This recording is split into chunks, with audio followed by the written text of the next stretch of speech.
Soy Silvia, soy argentina y llegué a España en el año 2008. Homologué mi título de psicóloga y estuve trabajando en la consulta hasta hace 2 años atrás, que estuve en el paro durante 2 años. Me llaman del SOIP y me convocan para un programa que se llama RIL, Reinserción Laboral para mayores de 45 años desempleados de larga duración. Desde el 13 de octubre, el día que firmé el contrato aquí en Palma Activa, que es mi lugar de trabajo, me desempeño como educadora social. Una de mis principales funciones es ir a visitar a los trabajadores en las distintas áreas que se encuentran.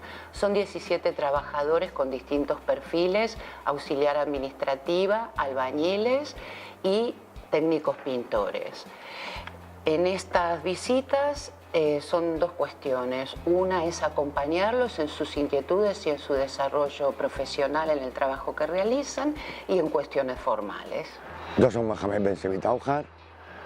Fa 55 anys que som aquí a Mallorca, vaig venir amb un any, vaig aquí de l'any 61 i som un mallorquí més. Pues un dia me va cridar a SOIP, me van fer l'entrevista i vaig esperar la segona oportunitat i me van triar per fer feina aquí a l'Ajuntament. Durant 6 mesos pintant l'Ajuntament, coses de arxius, les portes de San Fernando, les comissaries, l'escala aquesta meravellosa i un poc més, pintar i pintar i pintar.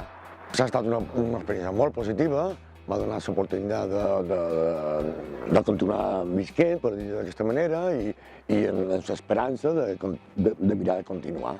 I conèixer una gran persona com en Martí.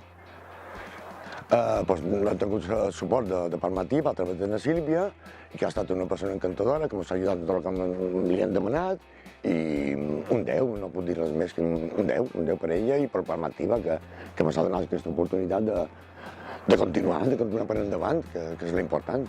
De ser sincer a tope, jo m'agradaria quedar-me aquí a fer feina a l'Ajuntament, estic encantat de seguir d'estar aquí.